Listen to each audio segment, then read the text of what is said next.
Hi friends, welcome to Sriranga's kitchen. இன்றைக்கி நம்ம கிச்சனில் ஒரு டேஸ்டியான சீரக சம்பா வச்சு அரிசி உப்புமா ரெசிபி தான் பார்க்க போகிறோம். வாங்க பார்க்கலாம். இது பண்ணுறதுக்கு ஒரு கடாயில் 1 கப் அளவு சீரக சம்பா அரிசி சேர்த்து விட்டுக்கலாம். இப்போ அரிசி நல்லா வறுபட்டு வாசம் வரணும். அடுப்பை மீடியம் ஃப்ளேமில் வச்சுட்டு கைவிடாமல் நல்லா வறுத்து விட்டுக்கோங்க.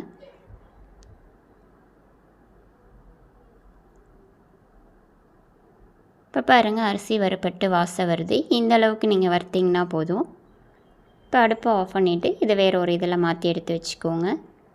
இப்போ ஒரு குக்கரில் 4 டேபிள் ஸ்பூன் எண்ணெய் விட்டுக்கலாம். எண்ணெய் நல்லா சூடாகட்டும். இப்போ 1 டேபிள் ஸ்பூன் கடுகு நல்லா பொரியட்டும். 1 டேபிள் ஸ்பூன் உளுந்து, 1 டேபிள் ஸ்பூன் கடலைப்பருப்பு. உளுந்தும் கடலைப்பருப்பும் நல்லா செவந்து வரணும். இப்போ நான் கொஞ்சம் சின்ன வெங்காயத்தை 2ஆக கட் பண்ணி எடுத்திருக்கேன். இப்போ இதை சேர்த்து விட்டுட்டு கூடவே கொஞ்சம் கருவேப்பிலை, காரத்துக்கு நான் 5 பச்சை மிளகாயை நீல வாக்கில் கட் பண்ணி எடுத்திருக்கேன். கூடவே 3 வரமிளகாயை 2ஆக கிள்ளி சேர்த்து விட்டுக்கோங்க. இப்போ இது எல்லாத்தையும் நல்லா வதக்கி விட்டுக்கலாம்.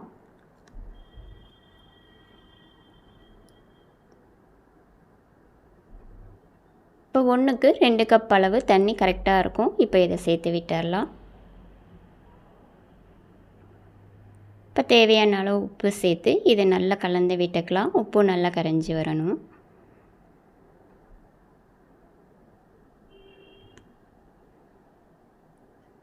இப்போ நம்ம வறுத்து எடுத்து வச்ச அரிசியை இதோட சேர்த்து விட்டுக்கலாம்.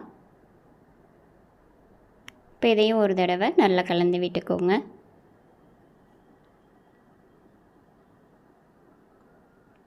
இப்போ குக்கரை மூடி 3 விசில் விட்டு எடுத்துக்கலாம். இது இருக்கட்டும். இப்போ விசில் அடங்கினோன்னே நம்ம குக்கரை ஓப்பன் பண்ணி எடுத்துக்கலாம். பாருங்கள், நம்மளோட அரிசி உப்புமா நல்லா உதிரியாக சூப்பராக வந்திருக்கு.